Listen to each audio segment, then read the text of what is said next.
Hello everyone, कैसे आप सब लोग। आई होप आप अच्छे होंगे। वेलकम टू अपनी कक्षा। और हमने 11th ऑर्गेनिक केमिस्ट्री के रिकैप के लिए एक सीरीज शुरू किया हुआ, जिसमें से पहला लेक्चर हो चुका। उस पहले लेक्चर में हमने आपको इंडक्टिव इफेक्ट, मेसोमेरिक इफेक्ट बहुत ही शानदार तरीके से सिखा दिया। और आज इस लेक्चर 2 में हम हाइपर कॉन्जुगेशन, रिएक्शन इंटरमीडिएट और इलेक्ट्रोमेरिक इफेक्ट के बारे में पढ़ने वाले हैं। तो चलिए शुरू करते हैं इस वीडियो को। अब तक हमने इंडक्टिव इफेक्ट और रेजोनेंस इफेक्ट के बारे में पढ़ लिया है।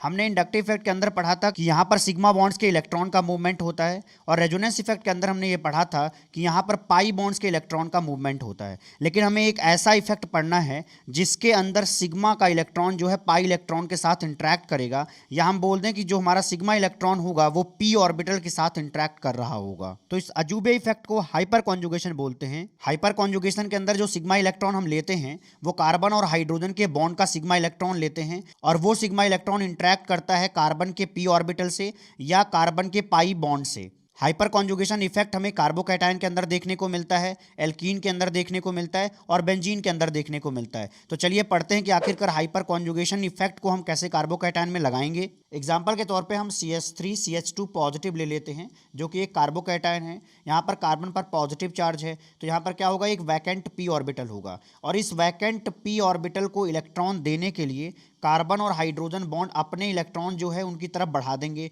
इसका मतलब कार्बन और हाइड्रोजन के बीच में जो सिग्मा इलेक्ट्रॉन्स थे वो इंटरेक्ट हो जाएंगे पी ऑर्बिटल ऑफ कार्बन के, जो कि वैकेंट था। यह इंटरेक्शन सिर्फ इसलिए हो पाया क्योंकि इस कार्बन पे जो पी ऑर्बिटल प्रेजेंट है वो वैकेंट था, उसको इलेक्ट्रॉन की ज़रूरत थी, और उसके इलेक्ट्रॉन की रिक्वायरमेंट को फुलफिल करने के लिए कार्बन और हाइड्रोजन ने अपना इलेक्ट्रॉन उसके अंदर डोनेट कर दिया। अब देखते हैं डोनेट करने के बाद क्या बनता है। देखो भाई, जब इलेक्ट्रॉन कार्बन और हाइड्रोजन के बीच से चला जाएगा तो हाइड्रोजन के ऊपर पॉजिटिव चार्ज आ जाएगा, और दोनों कार्बन के बीच में एक पाई बॉन्ड आ जाएगा। और ये पाई बॉन्ड किसने बनाया? उसी दो इलेक्ट्रॉन ने बनाया जो कार्बन और हाइड्रोजन के बीच में पहले हुआ करते थे, और जो पहले CH2+ हुआ करता था, क्योंकि उसको इलेक्ट्रॉन मिल गया इसलिए वो न्यूट्रल CH2 बन जाएगा। ध्यान से देखोगे तो हमें दिखेगा कि इस कार्बन और हाइड्रोजन के बीच में कोई बॉन्ड ही नहीं है। इस वजह से हाइपर कॉन्जुगेशन को एक दूसरा नाम भी दिया जाता है, जिसको बोला जाता है नो बॉन्ड रेजोनेंस। इसका मतलब रेजोनेंस तो हो रहा है, लेकिन कहीं ना कहीं सिस्टम में कभी बॉन्ड प्रेजेंट नहीं होंगे।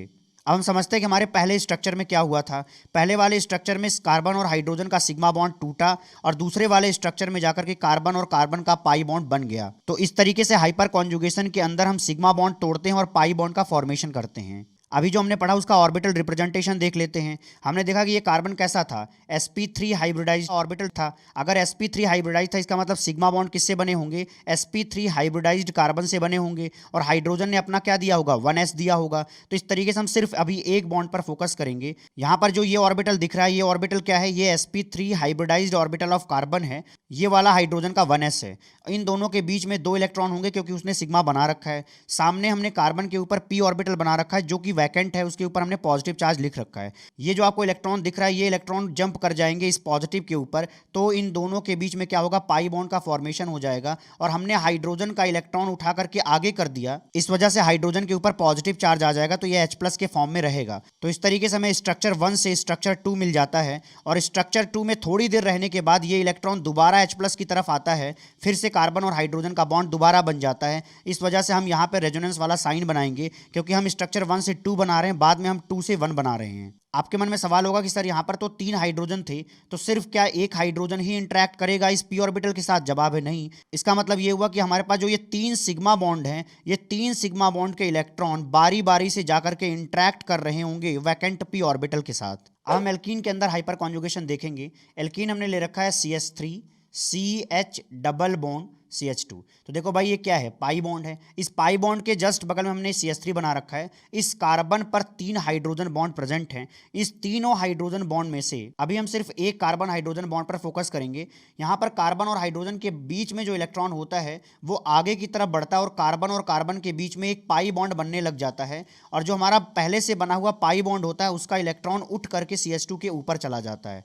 इस तरीके से जो हमें स्ट्रक्चर मिलता है उसमें CH2 के ऊपर नेगेटिव चार्ज रहता है। सवाल आता है नेगेटिव चार्ज हमने क्यों बना दिया? क्योंकि ये नेगेटिव चार्ज जो है पाई बॉन्ड के 2 इलेक्ट्रॉन लेकर के बना हुआ है। इस वजह से जब वो कार्बन पर एकोमोडेट होंगे, रुकेंगे, तो वो नेगेटिव चार्ज बनाएंगे। हमें स्ट्रक्चर 1 का जो ये स्ट्रक्चर 2 मिला है उसमें भी कार्बन और हाइड्रोजन के बीच में कोई बॉन्ड नहीं होगा। इस वजह से भी हम कहेंगे एल्कीन के अंदर भी नो बॉन्ड रेजोनेंस होता है। इसका मतलब यहाँ पर भी हाइपर कॉन्जुगेशन होता है। यहाँ पर भी स्ट्रक्चर 1 स्ट्रक्चर 2 में कन्वर्ट होगा और बाद में स्ट्रक्चर 2 स्ट्रक्चर 1 में कन्वर्ट हो जाएगा। इस वजह से हम यहाँ पर रेजोनेंस वाला साइन लगा देंगे। अभी तो हमने सिर्फ एक कार्बन हाइड्रोजन बॉन्ड की बात की थी, लेकिन यहाँ पर 2 और कार्बन हाइड्रोजन बॉन्ड होंगे। सिमिलरली वो भी 2-2 इलेक्ट्रॉन ले जाएंगे, आगे पाई बॉन्ड बनाएंगे और यहाँ का पाई इलेक्ट्रॉन उठ करके CH2 के ऊपर चला जाएगा और CH2 के ऊपर नेगेटिव चार्ज बन जाएगा।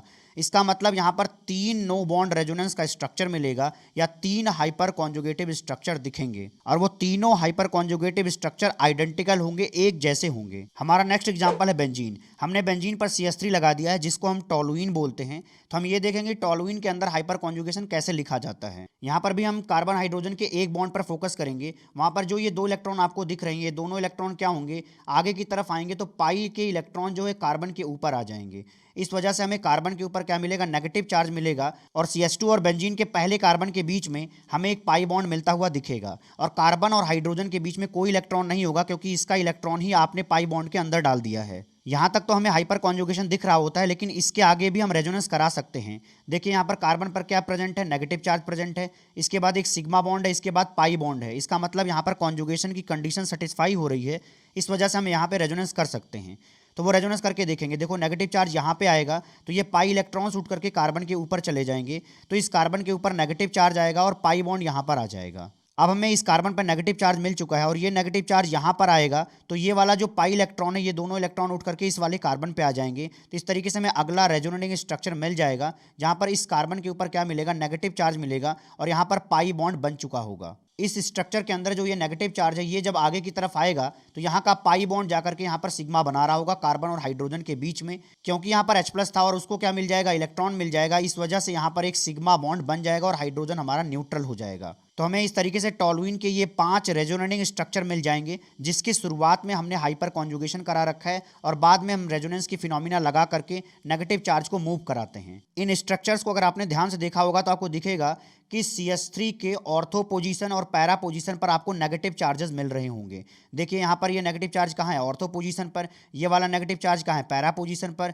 ये वाला नेगेटिव चार्ज कहाँ है, ऑर्थो पोजीशन पर। इसका मतलब ये हुआ कि जब CH3 अपना हाइपर कॉन्जुगेशन दिखाता है वो उस समय इलेक्ट्रॉन की डेंसिटी बढ़ा देता है ऑर्थो और पैरा पोजीशंस पर। हमारा नेक्स्ट पॉइंट भी यही है कि electron density increases on ortho para position due to hyperconjugation of CH3 on benzene ring.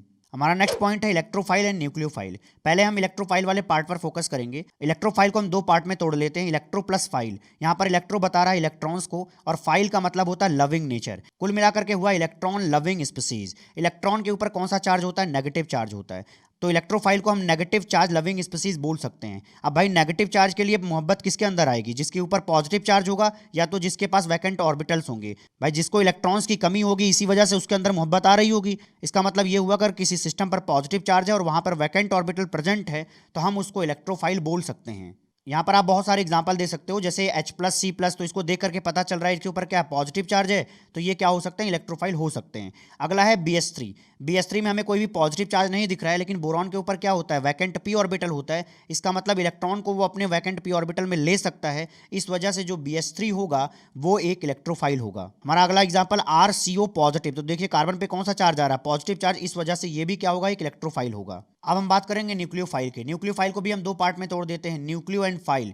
Nucleo यहाँ बताता है न्यूक्लियस को एंड फाइल बताता है लविंग स्पीसीज, मतलब न्यूक्लियस लविंग स्पीसीज। किसी एटम के न्यूक्लियस के ऊपर कौन सा चार्ज होता है, पॉजिटिव चार्ज होता है। इसका मतलब न्यूक्लियोफाइल को बोला जा सकता है पॉजिटिव चार्ज लविंग स्पीसीज। अब पॉजिटिव चार्ज के लिए मोहब्बत किसके अंदर होगी, या तो नेगेटिव चार्ज के पास होगी या तो इलेक्ट्रॉन्स जो कि लोन पेयर के फॉर्म में उसके पास होगी। तो आप बोल सकते हो कि एक ऐसा स्पीसीज जो कि नेगेटिवली चार्ज है या लोन पेयर रखता है, हम उसको न्यूक्लियोफाइल बोल सकते हैं। एग्जाम्पल की बात करें तो बहुत सारे एग्जाम्पल आपको न्यूक्लियोफाइल के मिल जाएंगे, जैसे OH negative, OR negative, I negative, CN negative and H2O। H2O के ऊपर देखो नेगेटिव चार्ज नहीं है, लेकिन यहाँ पर क्या है, इलेक्ट्रॉन्स प्रेजेंट है लोन पेयर के फॉर्म में, तो ये अपना इलेक्ट्रॉन आगे किसी भी स्पीसीज को दे सकता है। इस वजह से ये भी न्यूक्लियोफाइल बोला जाएगा। और न्यूक्लियोफाइल को अक्सर हम NU नेगेटिव से रिप्रेजेंट करते हैं और इलेक्ट्रोफाइल को E+ से रिप्रेजेंट करते हैं।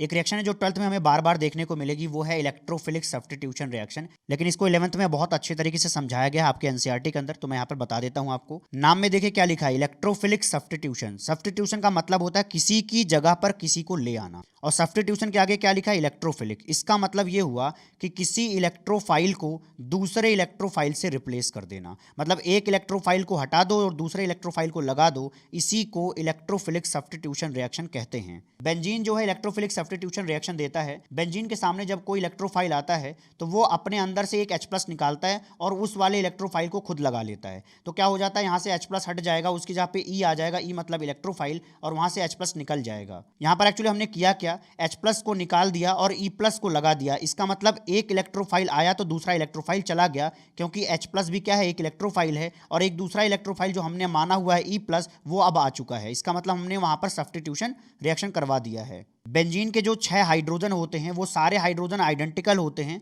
तो ये E+ किसी भी हाइड्रोजन को हटा करके उसकी जगह ले सकता है। लेकिन अगर हम मोनो सब्स्टिट्यूटेड बेंजीन की बात करें तो अब सारे हाइड्रोजन आइडेंटिकल नहीं रह गए, क्योंकि यहां पर अब ऑर्थो, मेटा और पैरा की पोजीशन बनने लग जाएगी। अब हम एक बेंजीन लेते हैं और उस बेंजीन पर एक ग्रुप G लगा देते हैं। ये G जो ग्रुप है वो +R ग्रुप लें या तो हाइपर कॉन्जुगेशन वाला ग्रुप लें। अगर हम बेंजीन के ऊपर +R ग्रुप लगाते हैं या हाइपर कॉन्जुगेशन करने वाला कोई ग्रुप लगाते हैं, तो जब हम इसको इलेक्ट्रोफाइल के साथ रिएक्शन कराते हैं तो हमारा जो इलेक्ट्रोफाइल होता है वो कभी भी मेटा पोजीशन पे नहीं जाता, वो या तो ऑर्थो पोजीशन पे जाता है या तो पैरा पोजीशन पे जाता है। इस वजह से प्रोडक्ट के अंदर हमें हमारा इलेक्ट्रोफाइल जो है पैरा पोजीशन पर दिखता है या तो ऑर्थो पोजीशन पर दिखता है, लेकिन ये इलेक्ट्रोफाइल कभी भी इस वाले हाइड्रोजन को रिप्लेस नहीं करता। अब आपके मन में सवाल होगा, आखिरकार ये इलेक्ट्रोफाइल मेटा पोजीशन पर क्यों नहीं गया, ये बार बार क्यों ऑर्थो और पैरा पोजीशन पर ही जा रहा है? चलो एक्सप्लेन करके बता देता हूं। +R इफेक्ट के अंदर हम वही वाला एग्जांपल लेते हैं जो हमने पहले देखा हुआ था।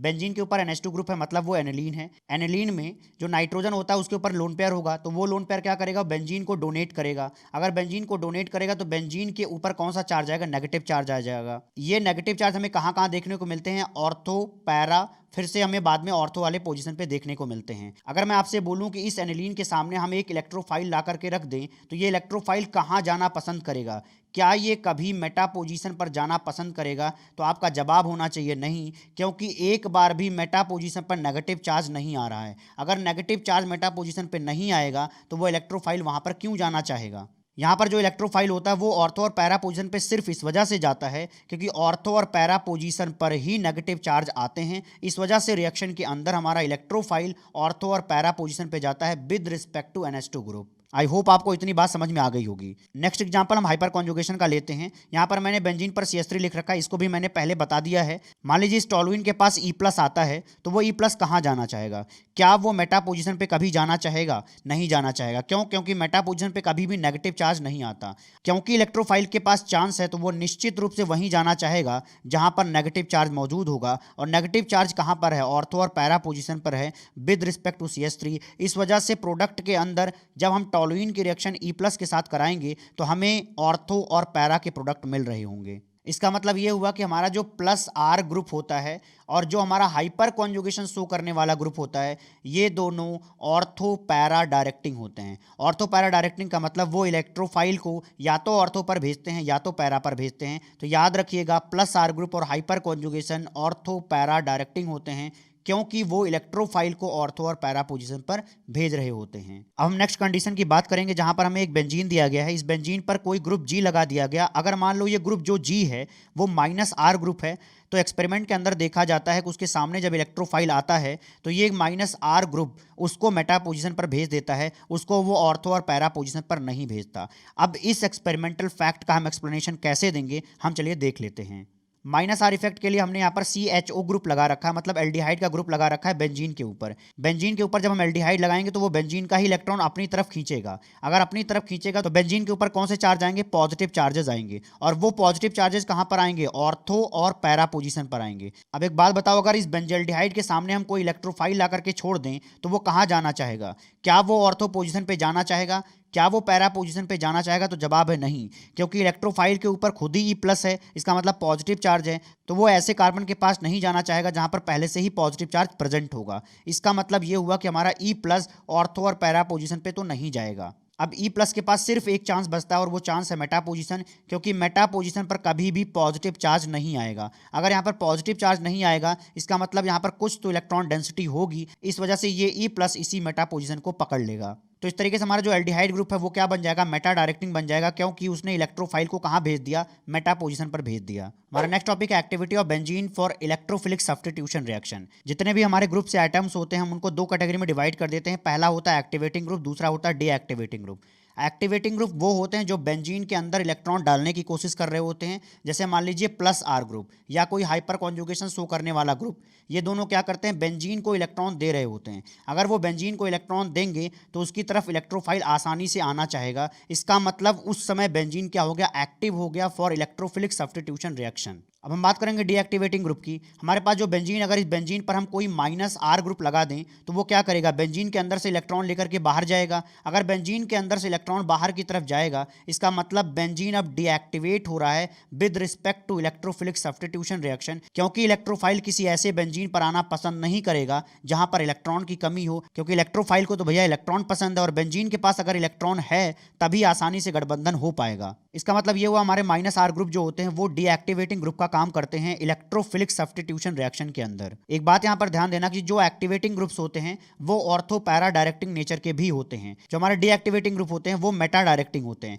क्योंकि हमने बोला क्या हुआ था कि माइनस आर कैसा होता है, मेटा डायरेक्टिंग होता है, और प्लस आर कैसा होता है, ऑर्थो और पैरा डायरेक्टिंग होता है। लेकिन हैलोजेंस का थोड़ा अलग ही केस है, वो डीएक्टिवेटिंग नेचर के होते हैं। इसका मतलब वो बेंजीन से फाइनली इलेक्ट्रॉन खींचने की कोशिश में लगे रहते हैं, लेकिन वो ऑर्थो पैरा डायरेक्टिंग भी होते हैं। डीएक्टिवेटिंग इसलिए बोलते हैं क्योंकि हमारे जो हैलोजेंस होते हैं वो इलेक्ट्रोनेगेटिविटी में सबसे ज़्यादा होते हैं। तो आप ये पॉइंट याद रखना कि हमारे जो हैलोजेंस होते हैं वो डीएक्टिवेटिंग नेचर के होते हैं बेंजीन के लिए, और ऑर्थो पैरा डायरेक्टिंग होते हैं इलेक्ट्रोफाइल के लिए।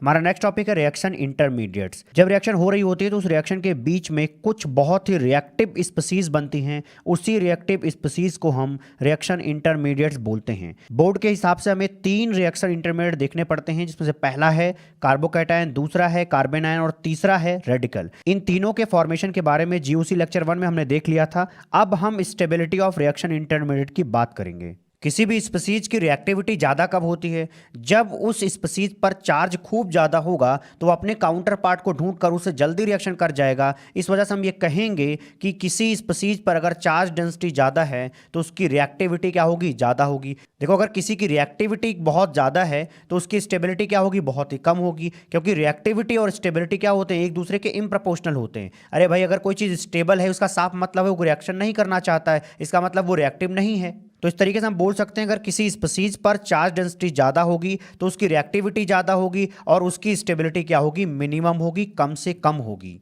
अब अगर उस स्पीसीज को हम रिएक्शन इंटरमीडिएट मान लें तो क्या हो जाएगा, स्टेबिलिटी ऑफ रिएक्शन इंटरमीडिएट ज़्यादा तब होगा जब उस रिएक्शन इंटरमीडिएट पर चार्ज की डेंसिटी बहुत ही कम होगी। अगर हम कार्बोकैटायन की बात करें तो हम बोलेंगे कि स्टेबिलिटी ऑफ कार्बोकैटायन ज़्यादा तब होगा जब उस कार्बोकैटायन पर पॉजिटिव चार्ज की डेंसिटी बहुत कम होगी। अगर हम कार्बन आयन की बात करें तो कार्बन आयन में हम बोलेंगे कि स्टेबिलिटी ऑफ कार्बन आयन ज़्यादा तब होगा जब उस कार्बन आयन पर नेगेटिव चार्ज की डेंसिटी बहुत ही कम होगी।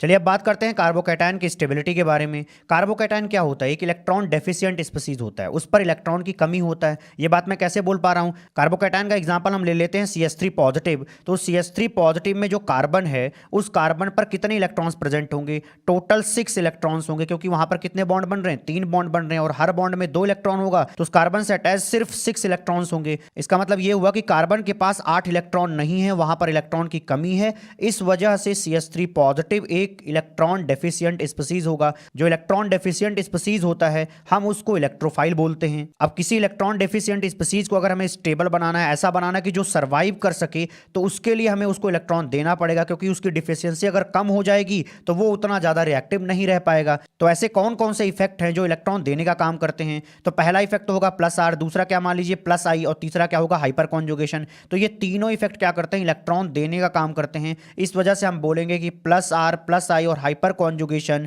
एक कार्बोकैटायन को स्टेबल बनाने में हेल्प करते हैं। अब इस चीज को हम एग्जांपल से समझते हैं। हमारे पास एक कार्बन है, उस पर 3 CH3 लगे हुए हैं और उस पर एक पॉजिटिव चार्ज, इसका मतलब ये कार्बोकैटायन है। और ये कार्बोकैटायन कैसा है? 3 डिग्री कार्बोकैटायन है। 3 डिग्री क्यों बोल रहा हूं? क्योंकि इस कार्बन पर पॉजिटिव चार्ज प्रेजेंट है, इस वजह से हम इसको 3 डिग्री कार्बोकैटायन बोलेंगे। अब दूसरा एग्जांपल लेते हैं जिसमें हम 2 CH3 लगाते हैं और एक इस पर हाइड्रोजन लगा देते हैं। तो इस कार्बन पर कितने कार्बन और प्रेजेंट हैं? तो 2 कार्बन प्रेजेंट हैं, इस वजह से हम इसको 2 डिग्री कार्बोकैटायन बोल रहे होंगे। हमारा नेक्स्ट एग्जांपल है CH3CH2 पॉजिटिव। तो CH3CH2 पॉजिटिव में जो हमारा कार्बन है उस पर कितने कार्बन प्रेजेंट है? तो 1 कार्बन प्रेजेंट है, इस वजह से ये कैसा होगा? 1 डिग्री कार्बोकैटायन होगा। और अगला हम ले लेते हैं मिथाइल कार्बोकैटायन, मतलब CH3 पॉजिटिव। अब हमें इन चारों के बीच में बताना है कि इन चारों में से कौन सा ज्यादा स्टेबल कार्बोकैटायन होगा। इसके स्टेबिलिटी को हम इंडक्टिव इफेक्ट लगा करके समझेंगे। इंडक्टिव इफेक्ट को हम 3 डिग्री कार्बोकैटायन पर लगा के देख लेते हैं। इस कार्बन पे आपको 3 CH3 लगे हुए दिख रहे हैं। तो ये तीनों CH3 क्या करेंगे? अपने सिग्मा इलेक्ट्रॉन को कार्बन पॉजिटिव की तरफ बढ़ा देंगे,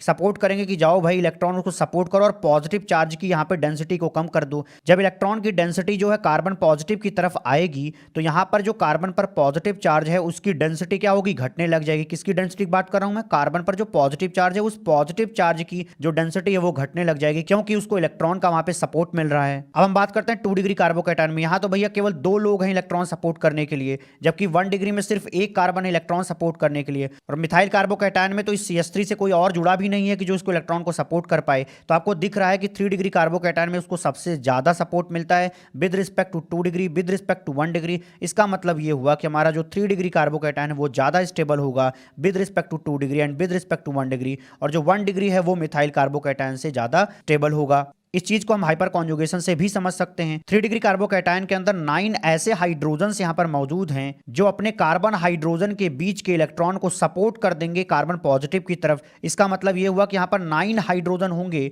जो पॉजिटिव चार्ज की डेंसिटी को कम करने में हेल्प करेंगे। 2 डिग्री कार्बोकैटायन में यहां पर सिर्फ 6 हाइड्रोजन्स ऐसे हैं जो हाइपर कॉन्जुगेशन के थ्रू इस कार्बन के पॉजिटिव चार्ज को कम करने में हेल्प करेंगे। और 1 डिग्री कार्बोकैटायन के अंदर सिर्फ 3 हाइड्रोजन ऐसे हैं जो अपने कार्बन हाइड्रोजन के बॉन्ड को तोड़ करके CH2 प्लस को इलेक्ट्रॉन देने की कोशिश करेंगे। लेकिन मिथाइल कार्बोकैटायन में हाइपर कॉन्जुगेशन पॉसिबल नहीं है। इस वजह से हम ये कहेंगे कि हमारा जो 3 डिग्री कार्बोकैटायन वो ज्यादा स्टेबल है with respect to 2 degree, with respect to 1 degree and with respect to methyl carbocation. हमारा नेक्स्ट पॉइंट है रेडिकल। रेडिकल की स्टेबिलिटी के बारे में हमें बात करनी है। तो पहले रेडिकल के बारे में समझो। मान लो हमारे पास एक कार्बन और उससे 3 हाइड्रोजन लगे हुए हैं और उस कार्बन पर 1 इलेक्ट्रॉन मौजूद है, तो इस सिस्टम को हम क्या बोलेंगे कि ये एक रेडिकल है। ये क्या है? एक मिथाइल रेडिकल हमने बना दिया है। इस मिथाइल रेडिकल में जो कार्बन है उस कार्बन पर टोटल कितने इलेक्ट्रॉन है? तो आपको दिखेगा वहां पर टोटल 7 इलेक्ट्रॉन मौजूद हैं। अगर वहां पर 7 इलेक्ट्रॉन है तो हम ये बोलेंगे कि उसका ऑक्टेट कंप्लीट नहीं है, क्योंकि ऑक्टेट कंप्लीट करने के लिए टोटल 8 इलेक्ट्रॉन चाहिए। इसका मतलब ये स्पीसीज भी इलेक्ट्रॉन डेफिशिएंट है कार्बोकैटायन की तरह। अब अगर ये स्पीसीज इलेक्ट्रॉन डेफिशिएंट है तो निश्चित रूप से इसको इलेक्ट्रॉन की जरूरत होगी अपनी स्टेबिलिटी को इंक्रीज करने के लिए, बढ़ाने के लिए। तो ऐसे इफेक्ट या ऐसे ग्रुप जो इलेक्ट्रॉन देने का काम करते हैं वो रेडिकल को स्टेबल बना देंगे। इसका मतलब यह हुआ कि यहां पर सिमिलर कॉन्सेप्ट लगाना है जैसा कि हमने कार्बोकैटायन के अंदर पढ़ा हुआ था। अब इस चीज को मैं एग्जांपल से समझा दे रहा हूं। मैं यहां पर 3 डिग्री रेडिकल ले रहा हूं, 2 डिग्री रेडिकल ले रहा हूं, 1 डिग्री और मिथाइल रेडिकल ले रहा हूं। ठीक है, 3 डिग्री रेडिकल में 3 CH3 सपोर्ट करेंगे, 2 डिग्री में 2 सपोर्ट करेंगे और 1 डिग्री रेडिकल में सिर्फ 1 CH3 जो सपोर्ट करेगा। लेकिन मिथाइल रेडिकल में कोई भी CH3 नहीं है कि जो उसको सपोर्ट करे। इस वजह से हम बोलेंगे कि हमारा 3 डिग्री रेडिकल ज्यादा स्टेबल है with respect to 2 degree radical, with respect to 1 degree radical. इस स्टेबिलिटी ऑर्डर के लास्ट में आता हमारा मिथाइल रेडिकल। नेक्स्ट हमारा डिस्कशन जो है कार्बेनायन के ऊपर है। अब कार्बेनायन के हम एग्जांपल ले लेते हैं CH3 नेगेटिव। CH3 नेगेटिव में जो कार्बन है उस कार्बन का हाइब्रिडाइजेशन क्या आएगा? sp3 आएगा, क्योंकि ये एक नेगेटिव चार्ज है और वहां पे 3 सिग्मा बॉन्ड है। तो टोटल स्टेरिक नंबर वहां पे आपको 4 मिलेगा और 4 को हम क्या लिख सकते हैं हाइब्रिडाइजेशन में? sp3 लिख सकते हैं। अब हमें बात करनी है स्टेबिलिटी ऑफ कार्बेनायन की। कार्बेनायन में कार्बन पर कौन सा चार्ज होता है? नेगेटिव चार्ज होता है। अगर उस नेगेटिव चार्ज की डेंसिटी क्या हो जाए? कम हो जाए, तो स्टेबिलिटी ऑफ कार्बेनायन क्या होगी? ज्यादा होगी। इस चीज को हम एग्जांपल के तौर पे समझते हैं। जैसे मान लीजिए हमारे पास एक कार्बन है, उस पर 3 CH3 लगा हुआ है और उस पर नेगेटिव चार्ज है। इसका मतलब वो क्या है? 3 डिग्री कार्बेनायन है। और अगला बना लेते हैं हम 2 डिग्री कार्बेनायन और नेक्स्ट हम बना लेते हैं 1 डिग्री कार्बेनायन, जिसमें एक कार्बन पर क्या है? एक नेगेटिव चार्ज और उससे एक CH3 जुड़ा हुआ है। अगला ले लेते हैं कार्बन पर नेगेटिव चार्ज, उस पर 3 हाइड्रोजन, मतलब मिथाइल कार्बेनायन हम यहाँ पर ले रहे हैं। अब हमें पूछा जा रहा है इनमें सबसे ज्यादा स्टेबल कौन है? तो पहले बताओ चार्ज की डेंसिटी किस पर ज्यादा है? देखो भाई, जिस कार्बन पर 3 CH3 होंगे वहां पर इलेक्ट्रॉन की डेंसिटी क्या होगी? ज्यादा होगी। जिस कार्बन पर 2 CH3 लगे होंगे वहां पर नेगेटिव चार्ज की डेंसिटी ज्यादा होगी और जहां पर एक ही CH3 होगा विद रिस्पेक्ट टू वहां पर कम होगी। और CH3 नेगेटिव में तो सबसे कम चार्ज डेंसिटी आएगी। इस ऑर्डर को देख करके हम ये कह सकते हैं कि हमारा जो स्टेबिलिटी ऑफ कार्बन आयन है उसमें मिथाइल सबसे आगे आएगा, इसके बाद 1 डिग्री कार्बन आयन आएगा, इसके बाद 2 डिग्री आएगा, इसके बाद 3 डिग्री आएगा। ऐसा हमने इसलिए बोला क्योंकि स्टेबिलिटी और चार्ज डेंसिटी क्या होते हैं, इन प्रोपोर्शनल रिलेशन में होते हैं। अब तक हमने 3 इलेक्ट्रॉनिक इफेक्ट पढ़ लिए हैं, हमें चौथा इलेक्ट्रॉनिक इफेक्ट देखना है जिसका नाम है इलेक्ट्रोमेरिक इफेक्ट। इलेक्ट्रोमेरिक इफेक्ट का एक्चुअली मतलब ये होता है कि polarization of pi bond in presence of attacking reagent. इसका मतलब ये हुआ कि अगर कहीं पर पाई बॉन्ड प्रेजेंट है और उसने कोई अटैकिंग रिएजेंट देख लिया तो उसके मन में आने लग जाता कि इस अटैकिंग रिएजेंट से मैं अपने आप से जोड़ूंगा। इसी को ही इलेक्ट्रोमेरिक इफेक्ट बोलते हैं। Polarization of pi bond in presence of attacking reagent को समझाने के लिए मैं एक एग्जांपल ले लेता हूं एल्कीन का। यहां पे मैंने एल्कीन लिया हुआ है CH2 डबल बॉन्ड CH2, जहां पर कार्बन और कार्बन के बीच में एक सिग्मा बॉन्ड है, दूसरा एक पाई बॉन्ड है। और पाई बॉन्ड को हमने रेड कलर से दिखा रखा है और उसके ऊपर 2 इलेक्ट्रॉन दिखाए हैं पाई बॉन्ड के अंदर वाले। इस एल्कीन के अंदर आपको ये पाई बॉन्ड दिख रहा है, यहाँ पर इलेक्ट्रॉन दिख रहा है। इसका मतलब क्या है, यहाँ पर कोई इलेक्ट्रोफाइल आ सकता है क्योंकि जहां इलेक्ट्रॉन्स होंगे वहीं पर इलेक्ट्रोफाइल आना पसंद करेंगे। जब एक इलेक्ट्रोफाइल इस एल्कीन की तरफ बढ़ता है तो एल्कीन बहुत ही प्रसन्न होता है, तो क्या करता है, खुद को अलग से सजाने की कोशिश करता है। वो सोचता है कि उस इलेक्ट्रोफाइल को मैं कहाँ सेट करूंगा, तो जो उसकी शक्ल होती है उसको वो थोड़ा सा बदल लेता है। इसी को कह सकते हो कि वो खुद को पोलराइज कर लेता है। यहाँ पर खुद का पोलराइजेशन करने के लिए वो पाई इलेक्ट्रॉन्स को उठा करके एक किसी कार्बन पर लाके रख देता है। तो जिस कार्बन पे जाएगा उस कार्बन पे नेगेटिव चार्ज हो जाएगा और दूसरे कार्बन का क्योंकि इलेक्ट्रॉन चला गया इस वजह से उस पर पॉजिटिव चार्ज आएगा। इसका मतलब जो हमारा एल्कीन था अब उसकी शक्ल कैसी हो गई, ऐसी हो गई जहां पर वो आयनिक फॉर्म में दिखने लग गए। अब इलेक्ट्रोफाइल को वो कार्बन ढूंढना आसान हो गया जहां पर उसको बैठना है। कहां पर जाना चाहेगा भाई, वो CH2 नेगेटिव पर जाना चाहेगा। तो इस तरीके से इलेक्ट्रोफाइल को वो लोकेशन मिल जाती है, वो पोजीशन मिल जाती है जहां पर उसको कनेक्ट होना है। तो हमारा जो CH2 नेगेटिव होता है वो इलेक्ट्रोफाइल को अपनी तरफ बुलाता है। तो बुलाने के लिए उसको नेगेटिव चार्ज क्या करना पड़ेगा, देना पड़ेगा। अगर वो नेगेटिव चार्ज E+ को देगा तो वो क्या हो जाएगा, न्यूट्रल E हो जाएगा। तो इस तरीके से हमें CH2 और E के बीच में एक सिग्मा बॉन्ड बनते हुए दिखेगा। यहाँ पर CH2+ पर कोई भी इंपैक्ट नहीं आएगा, वो सिमिलरली वैसा ही बना रहेगा, वो CH2+ बनेगा और उसके बगल में जो CH2 रहेगा उस पर E आकर के जुड़ जाएगा। तो इस तरीके से हमने क्या देखा कि एल्कीन के सामने अगर इलेक्ट्रोफाइल प्रेजेंट होगा तो वो अपने इलेक्ट्रॉन को उठा करके किसी कार्बन पर रख लेंगे और इसी इफेक्ट को इलेक्ट्रॉनिक इफेक्ट बोल रहे होते हैं। तो यहाँ पर कुछ पॉइंट्स लिखे हैं वो पढ़ करके देख लेते हैं। पहला पॉइंट लिखा है कि ये टेम्परेरी इफेक्ट है। ऑब्वियसली टेम्परेरी इफेक्ट, अगर उसके सामने से E+ हटा दो तो एल्कीन अपने पाई बॉन्ड को बनाए रखेगा, वो उसको पोलराइज नहीं करेगा। वो पोलराइज ही तब करता है जब उसके सामने क्या आता है, अटैकिंग रिएजेंट आता है। नेक्स्ट पॉइंट है अकर इन कंपाउंड हैविंग पाई बॉन्ड। जहां पर पाई बॉन्ड होगा तभी तो वहां पर पोलराइजेशन ऑफ पाई बॉन्ड होगा। इसलिए सिंपली बोल सकते हैं कि भाई हमारा इलेक्ट्रॉनिक इफेक्ट होता है वो एक टेम्परेरी इफेक्ट है और वो वहीं पर हो पाएगा जहां पर पहले से ही पाई बॉन्ड प्रेजेंट होगा। तो इस तरीके से GOC का लेक्चर 2 यहाँ पर खत्म होता है। हमने GOC के अंदर सारे बेसिक कॉन्सेप्ट्स आपको सिखा दिए, सारे टर्म्स सिखा दिए। नेक्स्ट वीडियो में हम हाइड्रोकार्बन चैप्टर का रिकैप करेंगे, वहां पर हम एल्केन, एल्कीन और एल्काइन के रिएक्शंस के बारे में सीखेंगे। तो चलिए मिलते हैं अगली वीडियो में, तब तक के लिए खुश रहिए, प्रसन्न रहिए।